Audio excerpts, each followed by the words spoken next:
I found the dorkiest one I could find. Oh no. That was from his IBM days. Oh shit. Oh God, We're live.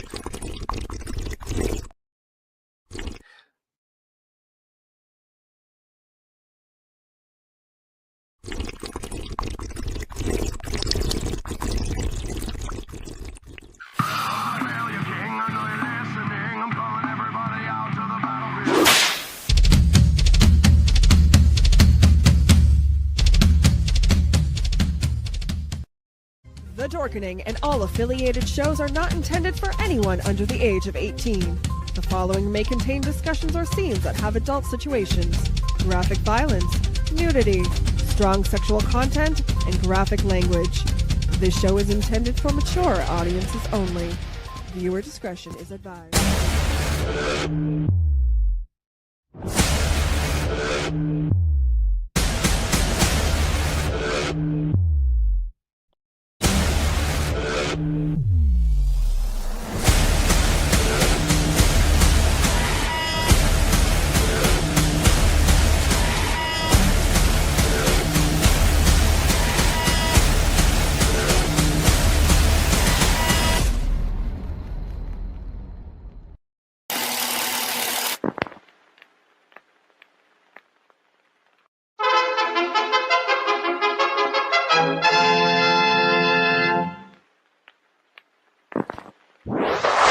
Persons under 18 will not be admitted.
What's happening, everybody? Welcome to another kick-ass episode of Still Toking with. Yeah, you know who I am. Already having button technical difficulties tonight. Oh well. Such is life. I don't care. Do you want me to push your buttons? You do that very well. Do that very well. There's that voice in my fucking head again. God damn, those fucking squirrels. Oh, yeah. Anyway, so no, actually, I'm actually excited about tonight's show. I'm excited about every fucking show. Something's wrong with me, huh? More than we can get into. Probably. something would be wrong if you didn't, right? Right. But no, our guest tonight, we met, I want to say, a year and a half 2018. ago. No, it was more than that. No, we didn't meet him that long ago. Yeah. Rewind the clock. That was my first. I want to say 2 years if we're rounding up. 2 years. I was it was never about good 2 at years that. ago. 2 years ago. And ladies, I believe he's single. So that sexy voice, Yes. makes those panties drop. Yeah, I'll wait till they see him in person, his face. I mean, Face for radio. They saw the show head up. Face for radio. But anyway, guys, No. you all know who I am. So as always with us, the man that brings the flash in himself, Mr. Jeffrey Mark. And the face matches the voice. Wait till you see him. Happy to be with you. This will be a lot of fun. I always enjoy talking to voiceover actors because it's such a specialized area of our business, and we seem to get the best. And we have one of those with us today. So, Jeff Holman, how you be? I'd be good. Hey, Mr. Mark, I like that jacket you're wearing. Thank you. I do. I like that. It's just very goldy on your breasts. I am going out after our show to a show business event where I have to look sparkly, and I'm wearing pants today and everything. It's the whole set. If you're a good boy, Jeff, when you guys are out in Palm Springs, when you wake up the next morning, he might let you wear it. I'd fucking rock that. Are you kidding me? So you're in your Sunday best right now. Well, yeah, no, I mean, it goes. The problem with glitter underwear is it gets stuck on your balls. That's the problem with it. And it just God. No, the problem with glitter underwear is it gets stuck on your teeth. That's the problem. Sounds like a fun night. Okay, then. Well, anyway, Don't fuck up his name. I'm not going to. Kevin Urban, welcome to the show. Thank you for getting it right. Thank you. I'm so happy to be here, you guys. Yeah, it was 2 years ago. Was it 2 years ago? Yeah. Okay. I'm gonna confirm that for it was about Do people really mispronounce urban? It's the no, so urban is good. It's the Keith. It's Keith Urban. So, everybody wants to say Keith. Yeah. Start with a K, you know? Yeah. And it's something that I've dealt with all my life. And I appreciate all the sympathies because I don't like country music. Yeah, I was going to say I like you a whole lot better than I like him. Thank you. That means a lot. But people will mispronounce the Keith, my first name, it's a great icebreaker. But yeah, well, I'm sure it just comes out that way because everybody knows that name. So. Mm-hmm. Well, he's got a bit more IMDb credits than me, so. But yeah, I'm a voice actor. Just to do the kind of the basic intro. I live in right outside of Springfield, Massachusetts, and I've had the awesome opportunity to work with a lot of different brands like Nintendo, Family Guy, AJR, a really cool indie band. So a lot of fascinating credits, all remote. Right. And folks, if you want to know more about Kevin, just check the show notes up above or down below, depending on where you're watching or listening to us. All his social links are there, including his website with his demo reels and his long list. That was for the ladies of things that he's accomplished. Thank you. Good wing, man. Well, good have you ever man. Googled yourself? Sexist pig, why are you leaving the men out of this? Once a week. Yeah, I didn't leave the men out. Well, because when I Googled you, it said, "Did you mean Kevin or Keith?" It actually said that right at the top. Did you mean Keith? That's because your Google kind of narf. My Google didn't do that. Mine didn't either. I typed in Kevin Urban voice actor, and he popped right up. That picture you saw in the opening, the picture super. It said showing Kevin Urban, but underneath it, did you mean Keith?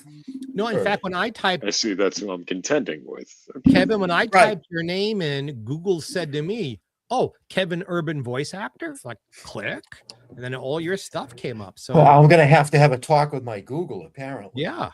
it thinks it knows something about you, I guess. hope this, what have you been Googling? I hope not. I hope not country music. This is fascinating. So, Kevin, let me ask you a question. Killing it. We have talked in the past on this show that of all the different parts of show business, one of the hardest to get into is voice acting. It's almost incestuous how few people are doing so many voices and things. How did you break in? How did you break through that barrier and become a part of the big family? A lot of it, and this is going to sound bad, was a lot of it was due to the accessibility that COVID brought. Was I didn't sign on to an agency until which is DDO Artist Agency until 2020, which is when a bunch of these companies started bringing in remote talent because they had to. And a lot of my earlier work was kind of went against the grain in the sense that you're told in voiceover authenticity matters, but then the gigs where you get hired, you're kind of told to emulate a certain performance that came before. So I did a lot of impressions. I did a lot of sound-alike work.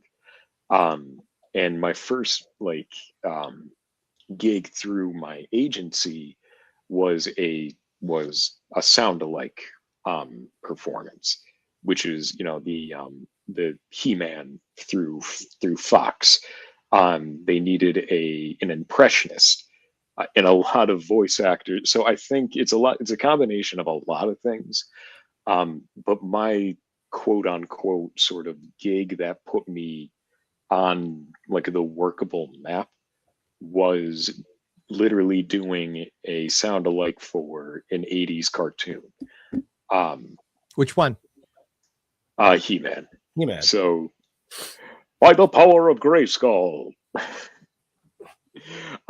So they needed an impressionist, and so then I have since kind of developed a workable, sort of hustle out of being able in this era of AI.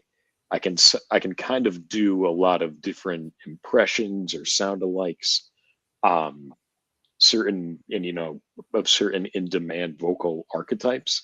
That's kind of been my niche. Did you have a pocket full of impressions already there, or did you develop them because you were getting hired?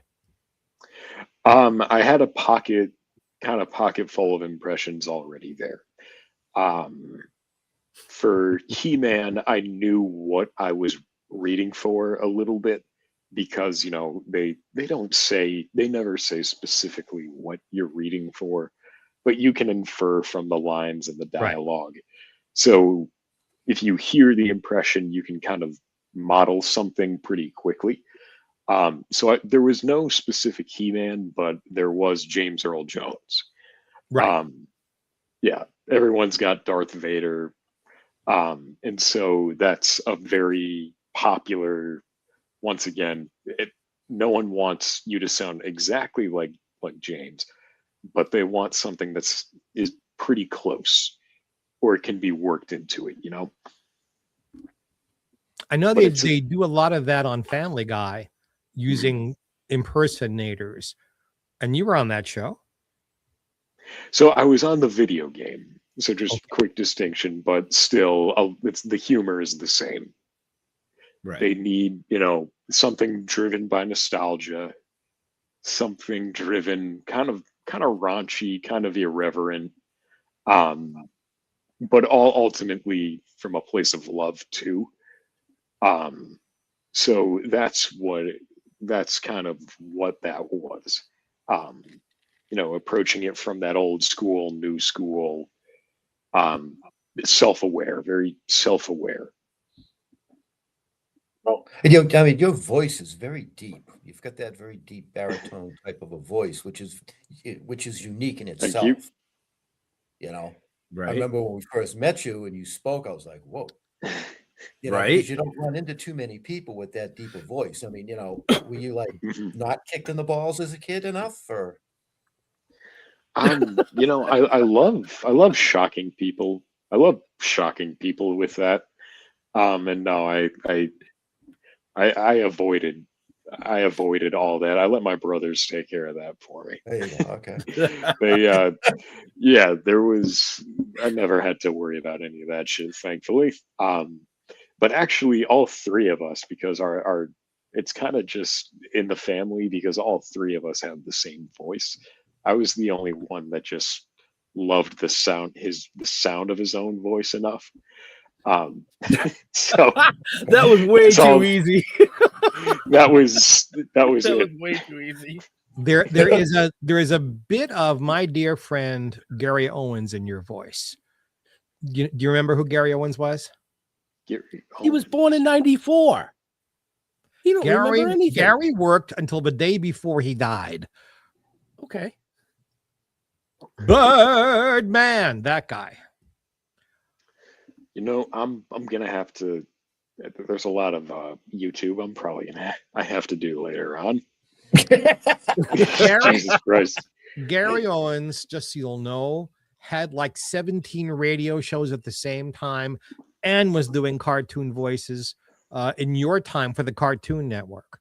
But he was doing cartoon voices back in the 60s. Quaker Oats presents Bewitched. I mean, he goes that far I've back. probably heard it. I've definitely heard it. But Gary was working into the 2010s. So that is in your era. And I've never known anyone, a voiceover person, to work that much, that hard, 7 days a week. I feel like in the era too, where relationships were key, and studio people know you could get the work done, and your brand was where everyone just kind of knew you. He probably was in demand, and especially if he was doing that many shows, he was probably in demand constantly. Whereas, because of the remote thing now, people are doing it from their home studio, which, wasn't going on 30 years ago. Never knew anything about that remote. You keep talking about this remote thing. I wonder what that is. Oh, wait. That's what we do. That's what we do. It's possible. It's possible. Technology. One more quick, Gary, because you'll appreciate this, Kevin. He had me on his show once as a guest, and he was simultaneously, we were live all across the country, and he was taping a separate show, and it was a music show, the live one. So he was interviewing me in between songs, and then during the songs, he'd interview me pre-recorded, and he was flipping buttons and pushing back when you had flips and buttons and things, simultaneously doing two shows. And he did this like 7 days a week. I have such enormous respect for voice actors, because people think it's easy. It is not an easy job. No, it's the audition volume that you have to do. And even in, across any timeline, the level of work you have to do that does not pay to lead to work that will pocket you any sort of significant money. You're putting in a lot of effort, a lot of resources, and a lot of mental bandwidth to something that might, even if you do get it, there's broadcasting, there's so much loopholes that you don't control. Right. So the level of audition volume that you gotta be, and people will anyone at the beginning who's green will approach you and be like, what do I have to do to get started? You need to be prepared for that level of work that does not give you any sort of yield, at least at first. And so that's the tricky part. That's such a hard part. You bring up a bunch of different aspects, but you've done commercials, Mhm. You've done video games. You've done Yep. some cartoon work. You've done Yep. pretty much Mhm. all calibers of voice acting. Is there one specific genre that you prefer over the rest, or are you a work is work Mhm. type of guy? Kind of work is work. Anything you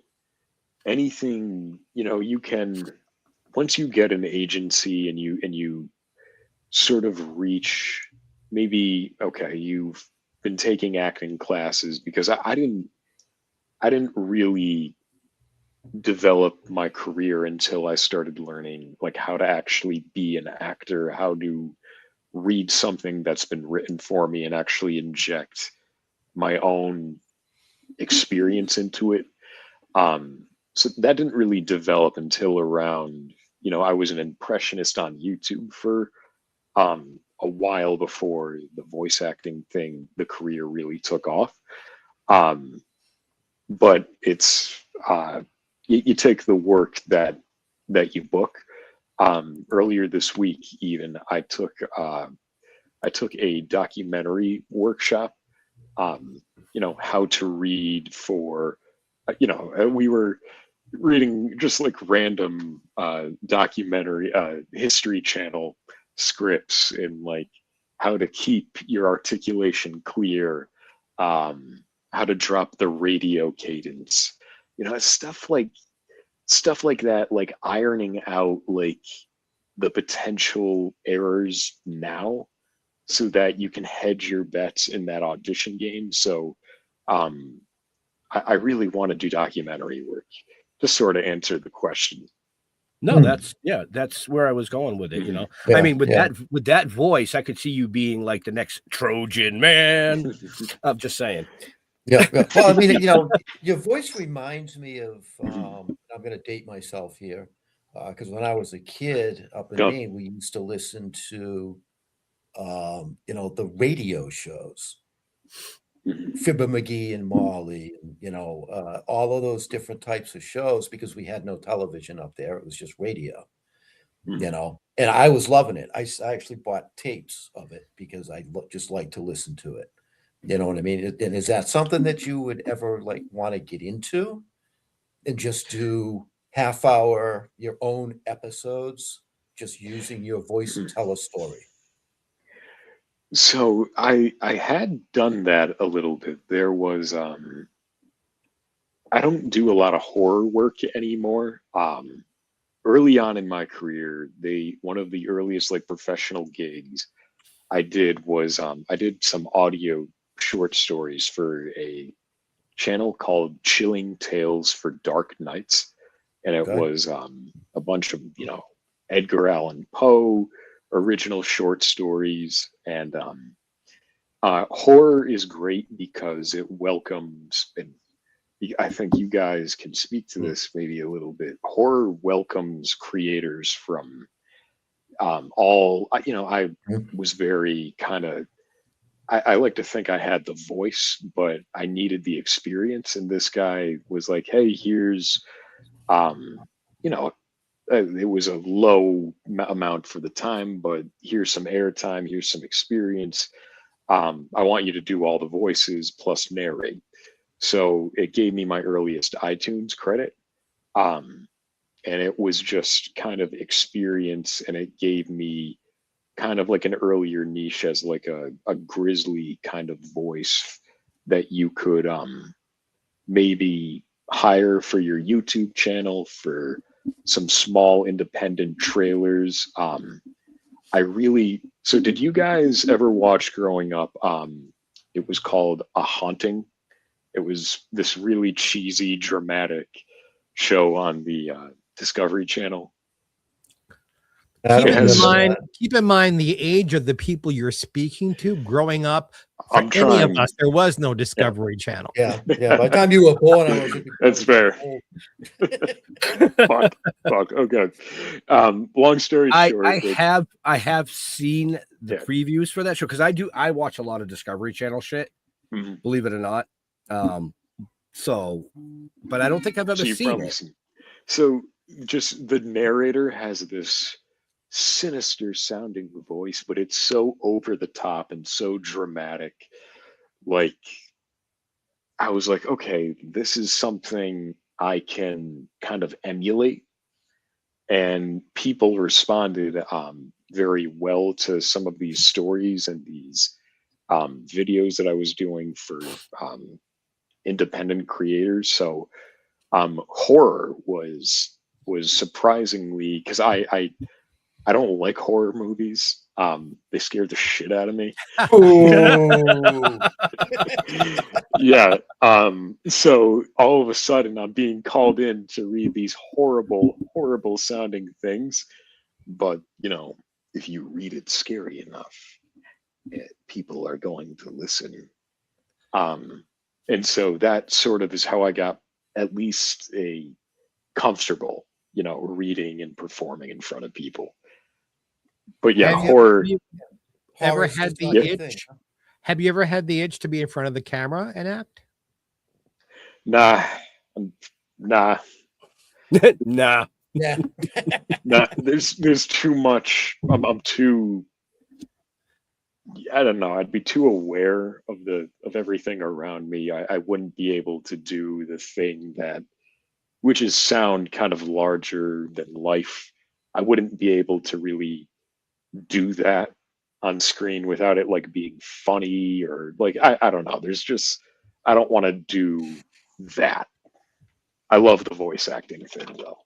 Excuse me. Because all the kidding we gave you up front, you're a fine-looking man, and with Yeah. that Oh, voice, Thank you.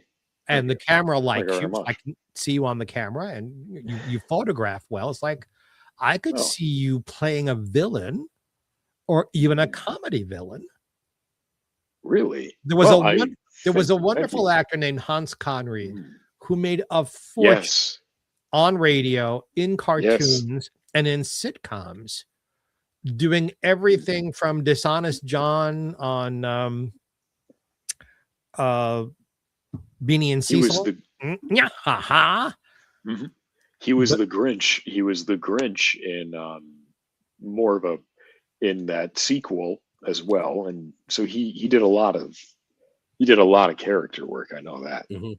And then for Boris years and years- Karloff. Oh yeah, absolutely. Well, What were you gonna say, Jeff? would you ever consider like audiobooks? Have you done anything like that, or would you do anything like that? I've done a lot of short, narration work, and it's good money when it works. I don't do a lot of it though. A lot of it is I love doing the character work, and it's sort of like this is kind of like a weird thought, but when you're doing the impression, and even like if you have, I know you guys had Maurice LaMarche, and he kind of has expressed something similar at a con. When you're doing the impression, you have more. It's almost like you have more control over the voice because you know the character, the caricature that you're emulating. So like you almost trust that instinct because it's worked before over a lot of training that I've done is as I started booking more of my own like original work was training my kind of your own psychology off that because it's almost impossible not to reference something that's come before. But you as an actor need to be above that. And so I love impressions for me are like a comfort zone that I've sort of made work. And I tell a lot of people, a lot of great character voices start as bad impressions of someone else. So if anyone is a voice actor listening to this, like keep doing your impressions. It can work out. When the gig lines up. You've mentioned these impressions several times now. So who do you impress? Well, I mean, I like to think I impress a lot of people. Touche. I meant that I mean I was making a pun about using the word impressed, but Of course. what are some of the characters or actors you do impressions of? I didn't want that dangling of there, but I couldn't help myself. No, of course, I respect it. Morgan Freeman is a popular one, and it's he has so much authority, and he has so much. Everyone just wants to listen to Morgan Freeman. Thank you. I take quarters. I take Venmo. But it led for the YouTube channel, it gave comfort to to perform, whereas because I didn't do like any theater or anything growing up, I loved I did marching band, I did track and field. That's where the picture came from. Maybe it was. I mean, they all look the same to me.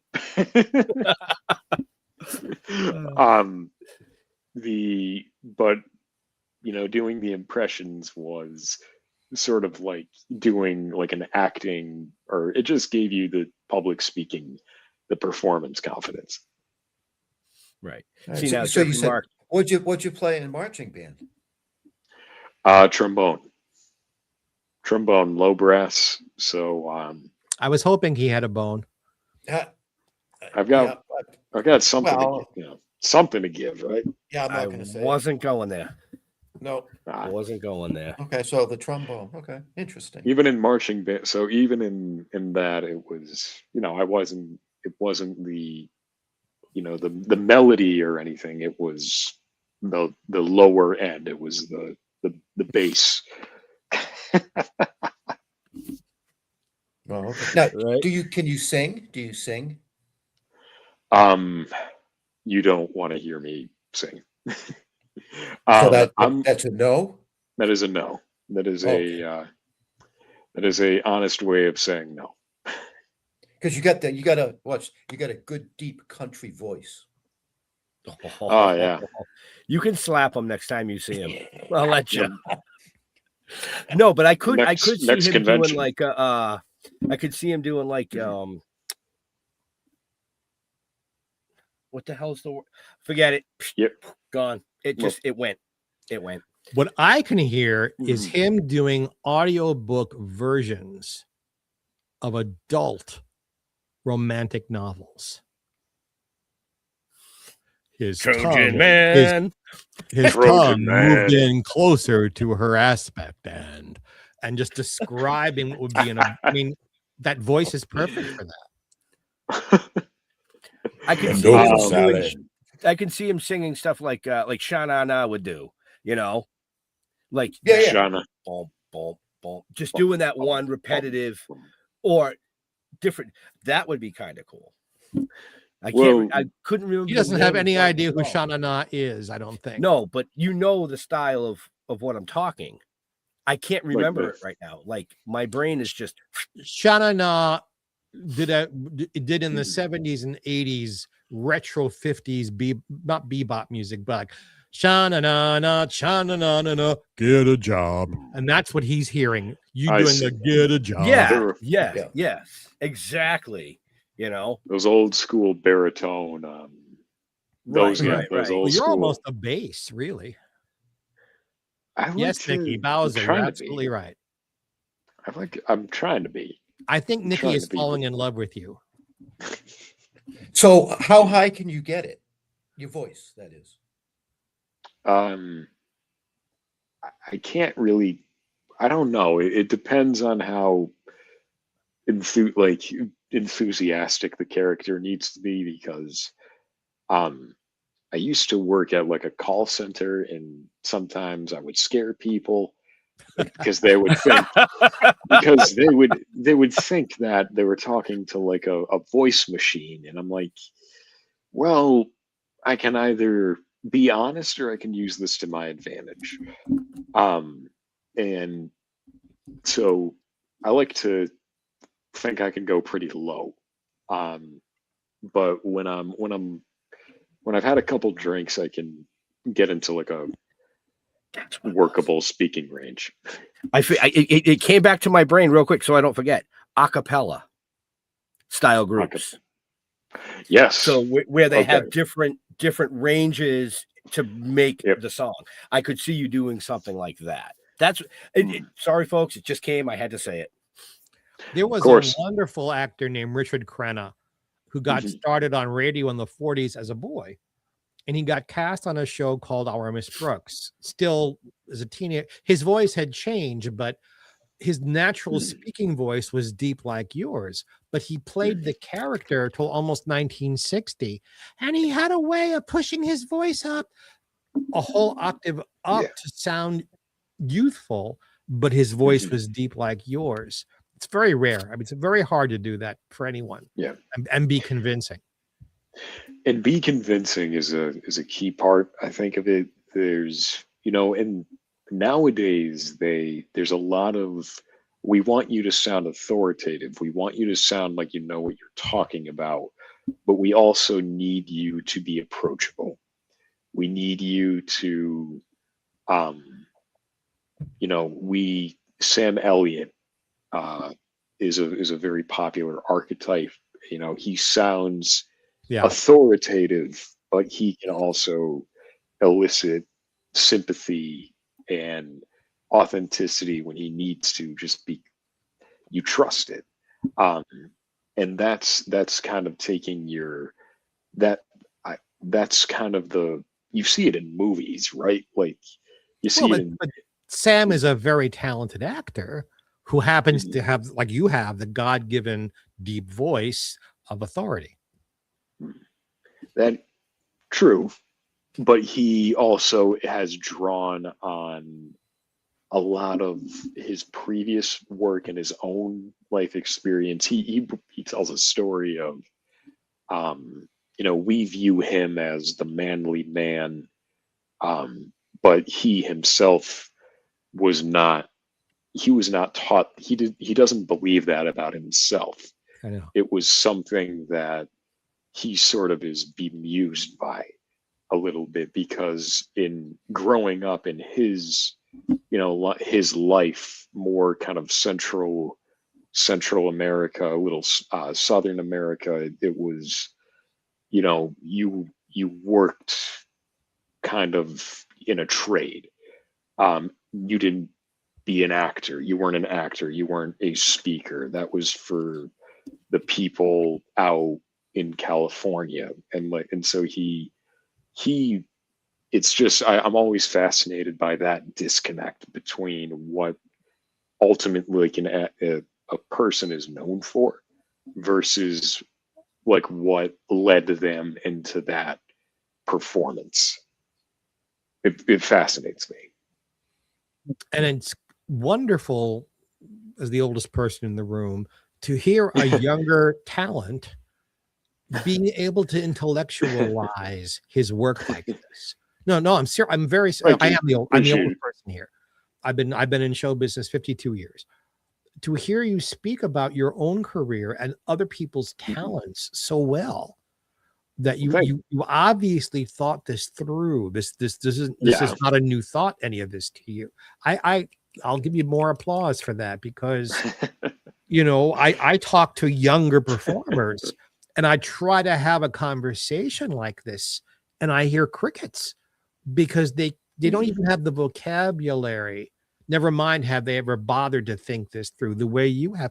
Perhaps that's why you work so much, because talent isn't enough. You're obviously God-given talent, but what you do with it is so important, and you've done really well. Please give yourself a hug for that, because man, thank you. You're welcome. Appreciate that. Well, so at the beginning of the show, we talked a little bit about how we met you. Yeah. So I want to bring that up. We met at Northeast Comic-Con in Boxborough, Mass. Yes. Here in New England. I love it. I love it. Represent. The reason I'm bringing that up, folks, is for everybody watching or listening, or later watching and listening. March 13th, 14th, and 15th you can meet this gentleman at Northeast Comic Con. So if you got nothing to do, Boxborough, Massachusetts, head on out, see Kevin. And there's a ton of other amazing people there too, but you The just one go and up only. I saw you Thank on you that so much. show online, but I don't remember what it was. It's okay. I'm used to that. So I did. I remember doing that, and it was. I'll send it to you later because I know the show you're talking about. I do remember it. Yeah, March 13th through the 15th. It's a such a fun show. And you know, the New England, this has been, I've only been doing conventions for about 3 years, and the people you meet, and the stories you hear are awesome. And so how, you know, what is your, how did you guys start in this? I don't think I've ever fully. well, Jeff asked. and I were Yeah. sitting on a beach Yeah. in St. Let's Lucia in Trying to get weed. 2018, right? Was it 2018 or 2017? 2017. So And my roommate works at a so I'm always well stocked. Always well stocked. well, we were out of the we were in another country, you know. Well, out of the country, so we couldn't bring it with us. Long story short, we met a prominent family that had one of the biggest excursions on the island. They liked us, we liked them. They hooked us up. Let's put it that way, you know. Okay. So we walk were down sitting the beach, there. go up over the hill, and he'll take care of you. Yeah, in this little shack in the Literally. fucking woods.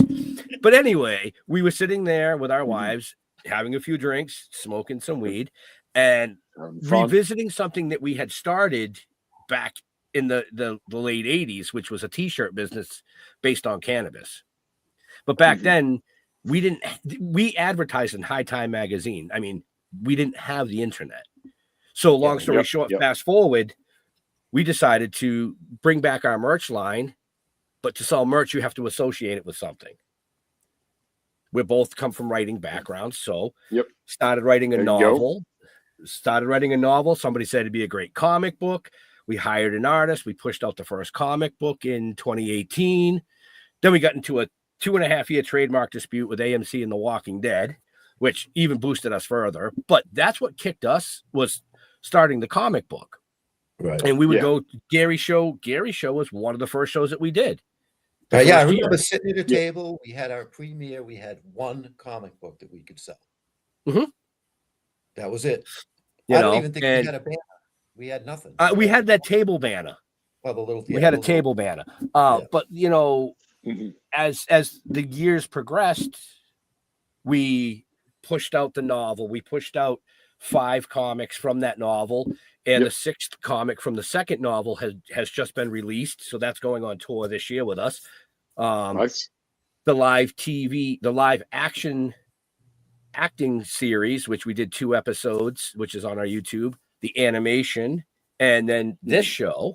And that's how we started, you know, and it just kind of catapulted us into, exactly. Start local. Yeah. Because start local. Yeah.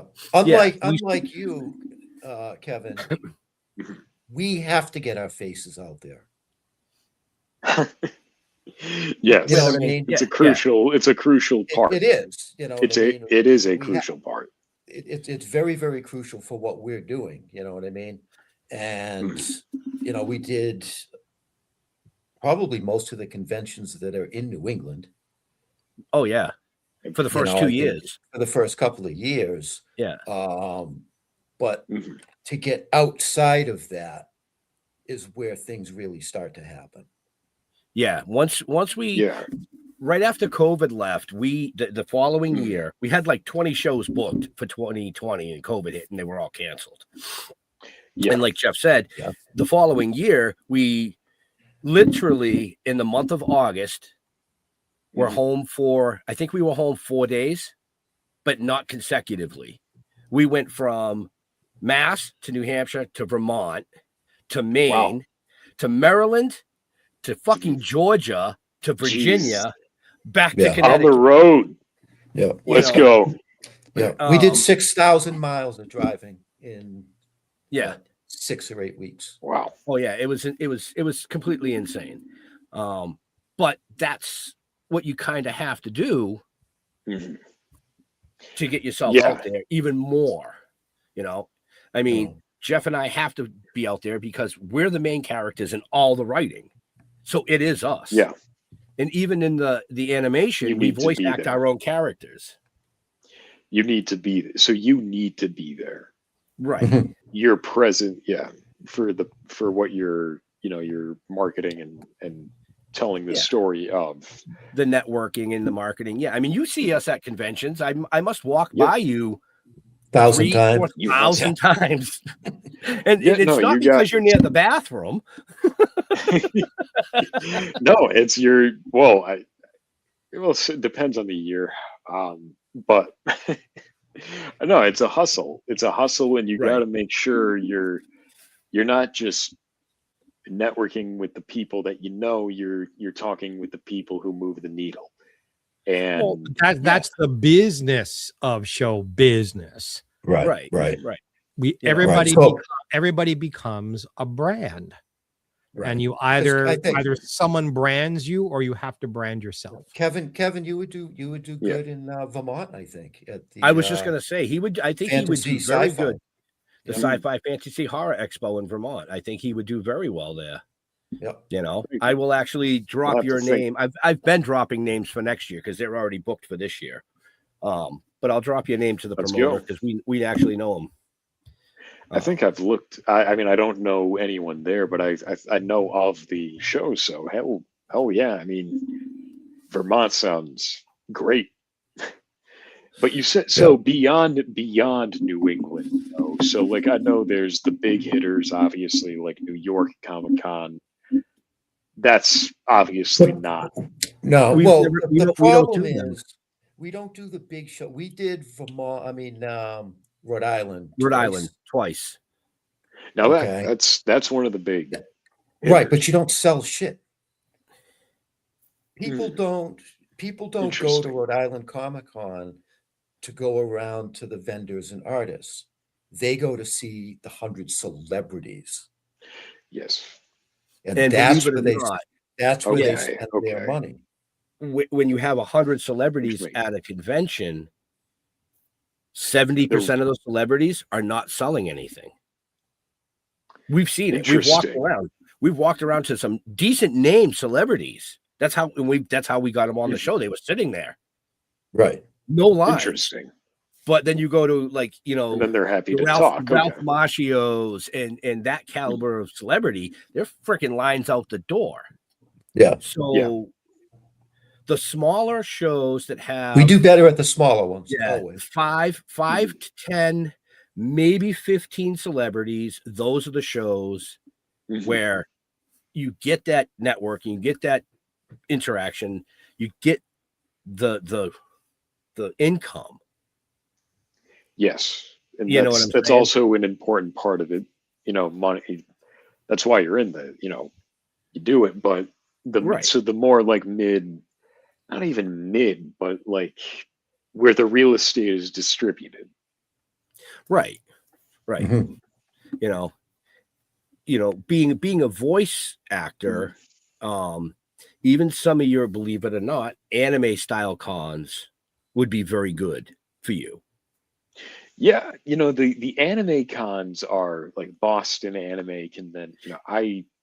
I've only done a few anime projects or anime-esque, so there's some base, and I'm not going to drop names, but my general experience with the more anime-centric shows is they have so I have one agent. I used to have two. One was they got me some initial contacts, but a lot of what I've done is actually just kind of old school cold calling, email kind of cold calling campaigns. That's the best way to do it. Yep. That's how Northeast Comic Con, the first time I did PortCon, Springfield Con, all because I reached out to the person directly. Yep.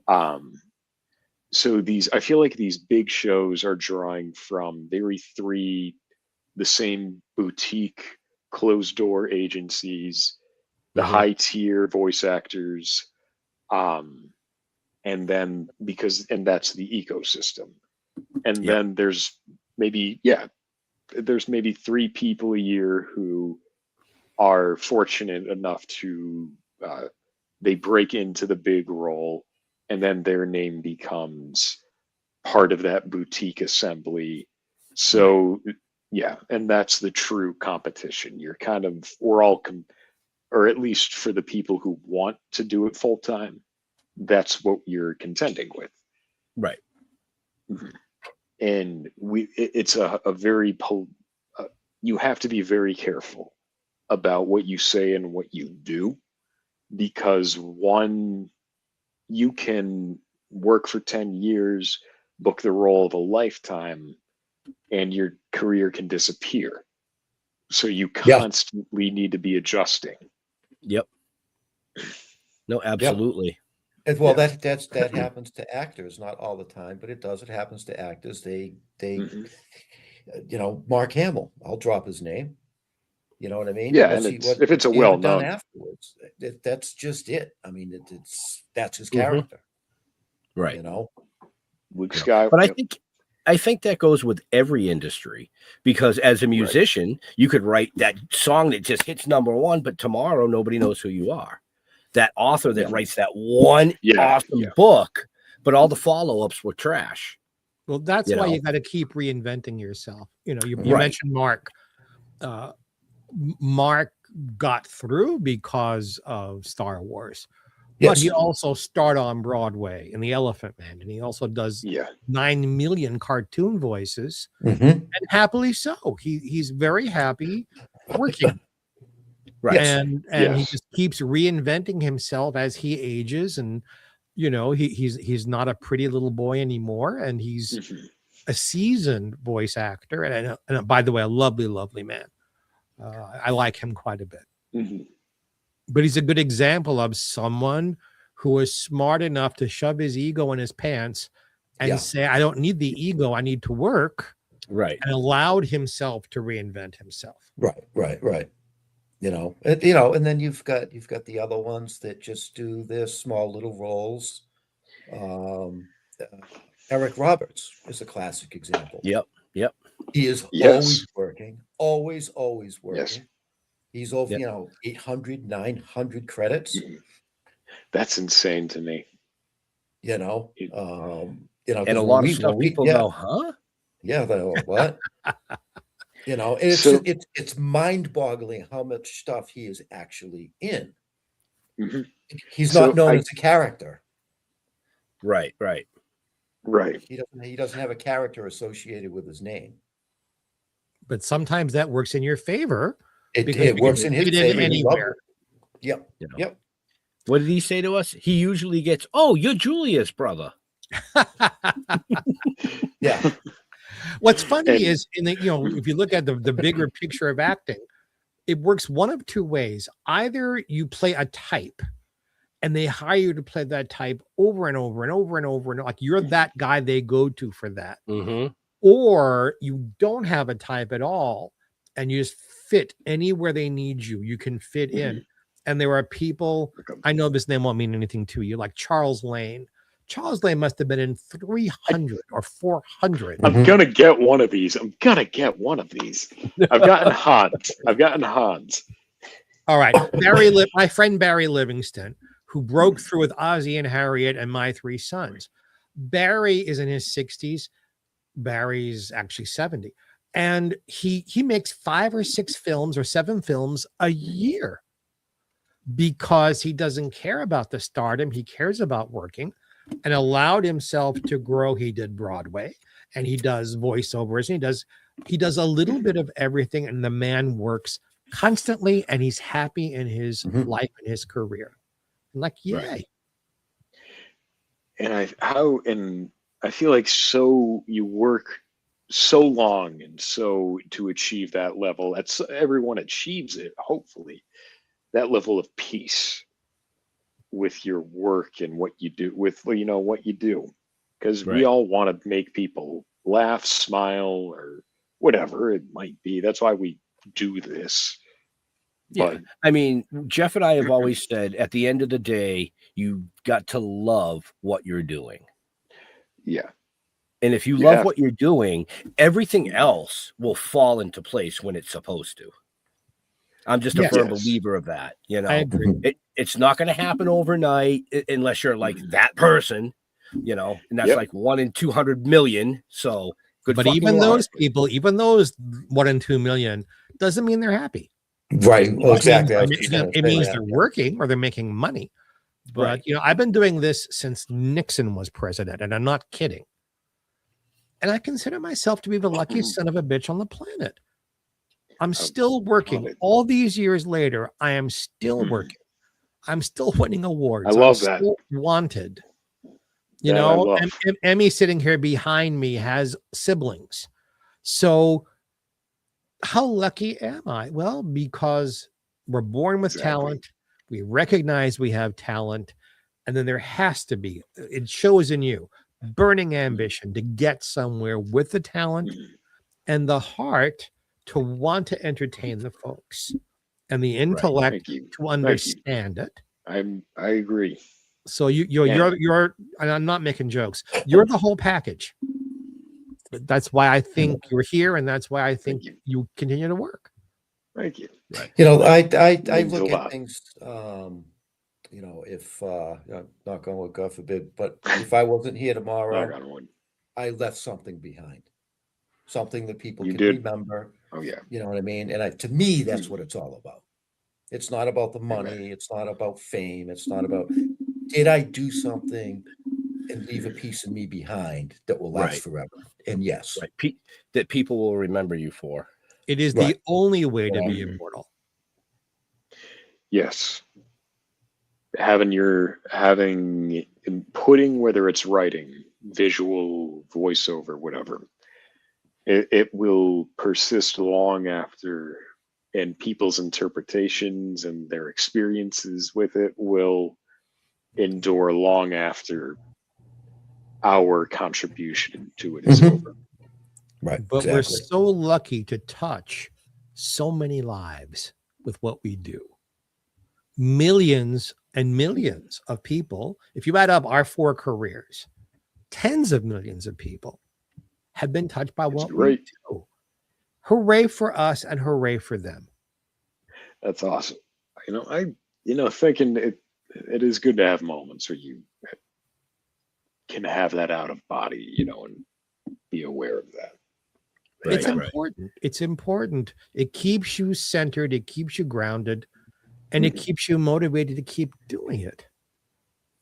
Whether you're making $1 or $1 million, whether it's one person watching a show or 20 million people watching a show or reading a book or seeing your art, whatever it is you do, we're touching folks. And that's just so important. Yep. I have a piece of artwork that sits on an executive's desk for Hallmark. It'll last a lifetime. That'll always be there. That's special. Yeah.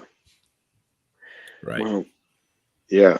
And it's actually in the corner of the frame. It's it's blurred, but you guys met Diana. She's a friend of mine at Northeast Comic Con. We're in the same project together, and just we're in a couple of the same projects, but that's just an art piece of one of her characters. And she is from Massachusetts, and it's just one of those, wow, we were both part of the same thing, and we were much closer than we probably, in proximity than ever, intended. So that it brings people together. It makes relationships tangible, working, creative, social, whatever it might be. But there's that. Okay. Apropos of absolutely nothing, while Ben has this beautiful young person being brought into the frame. Can you say hi? Hi. Hi, sweetie. Hello. You're looking prettier than ever. Can you say thank you? Thank you. You're welcome, sweetheart. Hello. I'm right here. Don't worry about it. Your hair's short, baby. Did you just get out of the tubby? Yeah. Yeah. What? That's my microphone. Nano's going to finish your show. So, but we are coming up on time. Yeah. So, Mr. Holman, any last questions for our guest? Yeah, what do you put on your pizza, man? Combo, bro. Can you hear? No, So Combo all day. A little bit of everything. A little bit of everything. A little bit of everything. Just like you gotta be skilled in a lot of different genres to succeed, and then No, I don't have just one yet. refine it. Does that include mushrooms? That's gross. With Yes, yes, it does. No touch. Sit down. You can sit with me for a minute. And my question is, how do you get that wonderful effect where you are clear in the frame, but everything around you is blurry? How do you do that? So, because being a voice actor isn't just being a voice actor, it's being a good with, if you go to the visual effects, literally visual effects, virtual background, blur, Yeah. you're all set. Really? That's how you do it. Well, it's great because it forces people to look at your handsome face and focus in on what you're saying Oh, yeah. Right. with no distractions. With no distractions. Cool. Well, yeah, I thought I was going to get away with no distractions tonight, but She's That's my honestly, my desk grows, baby. No. we were talking earlier about just like, moments. And like, this is actually, you guys are going to look back on this at some point and be like, remember the time you joined the podcast? This is going to be awesome. She has been on a couple of times at the very end. Yeah, but, so she knows. Only because Wednesday night she knows Nono works, but then she knows what time Nono's supposed to stop. At 3 years old, she knows what time I'm supposed to be upstairs. This will be great So blackmail instinct. material when she Stand hits there and puberty. Scream at me. So, When she hits wanna- puberty, this will be you wanna great say bye to blackmail everybody? material to make her behave. Say bye, everybody. Bye, sweetie pie. Good to see Bye. you, honey. We love you. He said, "We love you." Say, can you say Thanks Mucho? for the blur, Kevin. I'm loving it. thank you? Where are you, babe? You want to take her? I'll see. It works for you too, Jeff. I like it. Yeah. I'll be up in a minute. Yeah, so it I'd gives rather you, be blurry than gone. the only problem is like if you move your hand, it blurs like, so like now I look like a ghost or, Yeah, and even your microphone kind of comes and goes in blurriness. oh shit. But no, it's a great And, effect. and all those people out there are like, oh my God, the acid flashbacks. That's the whole, well, Yeah, no, I, it's pretty, ate one mushroom too many, and here we are. Right? There you go, Kevin. Play a talking mushroom. Kevin, before we leave, Nice. is there a project coming up you'd like the folks out there to know about? there is, but I'm not allowed to talk about it, which is like the The greatest. good old NDA. All right. Can you tell us what Fucking- the genre is without telling us anything else? yeah, voice acting. Really, Jeff? It did- How many brain cells did it come up with for you to give me that answer?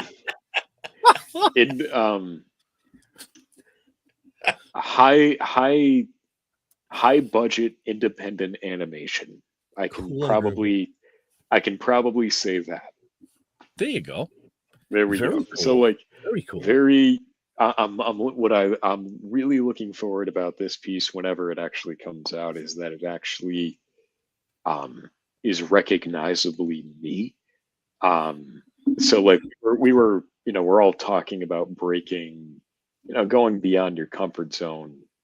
So this is going to be me. And it just kind of pushed me to kind of vocal extremes I'm not used to doing. I'm used to sounding kind of like in control, or the gravitas. One So of my favorite words. yeah, you that's where the vocabulary comes from. You got to learn what the fuck these words mean. Yes. I will say I am extremely impressed, Kevin. 1 hour and 4 minutes in, you actually finally dropped the F-bomb. Even though we went It over this was- before the show that you could swear during the show, but you waited an hour and 4 minutes. I am impressed. It was on purpose. On I purpose. figured as much. Yeah, it was part of the So, challenge. And you wanted to make sure your granddaughter was out of frame before he said it. Oh, don't even go there. All right, so But I know we you all guys. that I know we you all guys know- have time. I know you guys have time, and yep, we all got all. You good. know, we all know that children's brains are like sponges, and we're always told, watch what you say around kids. Well, we were sitting in the living room the other night, Yep. and she very creative. So Play-Doh, Legos, blocks, the magnetic sand. She's always building something, and she put something together with her magnets, and it fell, and she went, "Son of a bitch!" Let's go. Everybody in the room just went, "What?" Okay, you can say that at home, but nowhere else. And as we turned, she was like, "Fuck."